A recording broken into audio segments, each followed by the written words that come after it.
अहम जानकारी सामने आ रही है देहरादून से। इस वक्त का बड़ा अपडेट आपको बताने जा रहे हैं यूसीसी को लेकर, जहां राष्ट्रपति को यूसीसी का ड्राफ्ट भेजा गया है और राज्यपाल ने राष्ट्रपति को यूसीसी का ड्राफ्ट भेज दिया है। राष्ट्रपति की मुहर के बाद यूसीसी कानून उत्तराखंड में लागू हो जाएगा।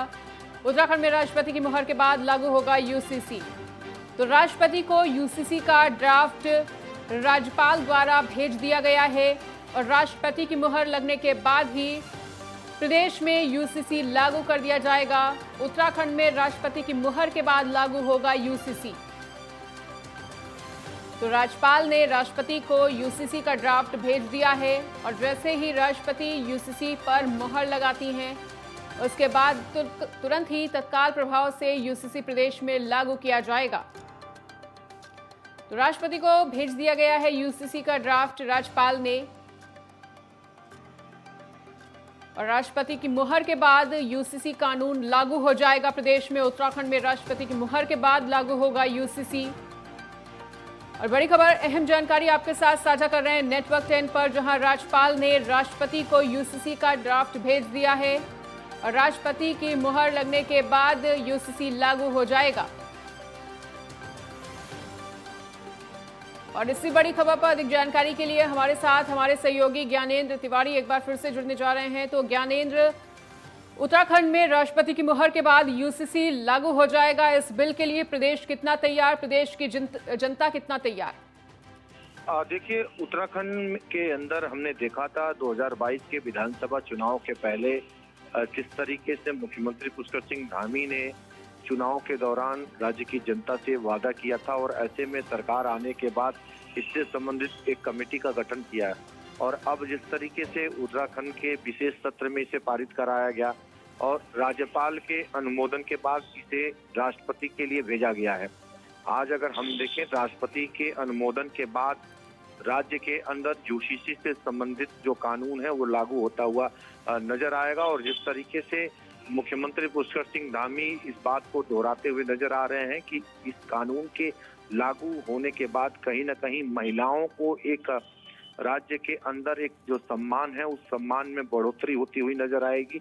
विशेष तौर पे जो प्रावधान इस यूसीसी में किए गए हैं, लंबी कोशिश थी इसके पीछे और अब जिस तरीके से राष्ट्रपति के अनुमोदन का केवल इंतजार है, राष्ट्रपति जिस प्रकार से इसमें अपना अनुमोदन देते हैं उसके बाद ये राज्य में इसे लागू कर दिया जाएगा। इसके अलावा अगर हम देखें तो लगातार मुख्यमंत्री पुष्कर सिंह धामी इस बात को दोहरा रहे हैं कि जिस तरीके से अन्य कानून प्रदेश के अंदर लागू है और देश में वो नजीर बने, उसी प्रकार से उत्तराखंड के अंदर यूसीसी लागू होने के बाद ये भी देश में नजीर बनेगा कि क्योंकि कई राज्यों ने कहीं ना कहीं ये इच्छा जाहिर की है। अगर हम राजस्थान की बात कर ले तो राजस्थान सरकार ने यह मंशा जताई है और उम्मीद जताई जा रही है कि अगर राज्य में ये कानून लागू हो जाता है तो देश के कई राज्यों में इस कानून इसे लागू किया जाएगा। बिल्कुल ज्ञानेंद्र, ये भी जानना चाहेंगे, जैसा कि अभी आपने ही कहा कि इंतजार है तो सिर्फ राष्ट्रपति के अनुमोदन का, उनके इस कानून पे, इस ड्राफ्ट पे मुहर लगने का, लेकिन प्रदेश की जनता क्या पूरी तरह से यूसीसी को लेकर जागरूक हो चुकी है? जागरूकता अभियान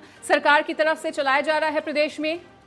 देखिए, यूसीसी लागू करने से पहले एक कमेटी का गठन किया गया था। सरकार का कहना है कि इस कमेटी ने कई स्तर की जो मीटिंग है, कई धर्मों के लोगों के साथ, कई सामाजिक संगठनों के साथ की, विभिन्न वर्गों की राय लेने के बाद ही इस ड्राफ्ट को तैयार किया गया है। हालांकि विपक्ष के नेताओं की तरफ से लगातार सवाल खड़े किए जा रहे थे। कांग्रेस ने यहाँ तक कहा कि उनसे कोई संबंध में बातचीत नहीं की गई, जो कि बातचीत होनी चाहिए थी जो विपक्ष के नेता हैं। ऐसे में जो राज्य की जनता है, राज्य की जनता को भी कहीं ना कहीं इस कानून को समझने में समय लगने वाला है, क्योंकि जिस तरीके का जो बदलाव किया गया, इसमें कई सारे ऐसे कानून हैं जो पहले से ही हमारे संविधान में है, देश के संविधान में पहले से ही है और उसी को इसमें रखने का काम किया गया है। कई जो बड़े बदलाव किए गए हैं और नए कानून लाए जा रहे हैं, उसको कहीं ना कहीं समझाने और बुझाने की आवश्यकता थी राज्य की जनता को। ऐसे में अगर हम देखें तो देश में लोकसभा का चुनाव है, उसके पहले इस कानून को लागू कराया जाना कहीं ना कहीं ये ठीक है ज्ञानेंद्र। बिल्कुल, तो राज्यपाल ने राष्ट्रपति को यूसीसी का ड्राफ्ट भेज दिया है और राष्ट्रपति की मुहर के बाद लागू हो जाएगा यूसीसी। इस तमाम बातचीत के लिए और तमाम जानकारी को हमारे साथ साझा करने के लिए आपका ज्ञानेंद्र बहुत बहुत शुक्रिया।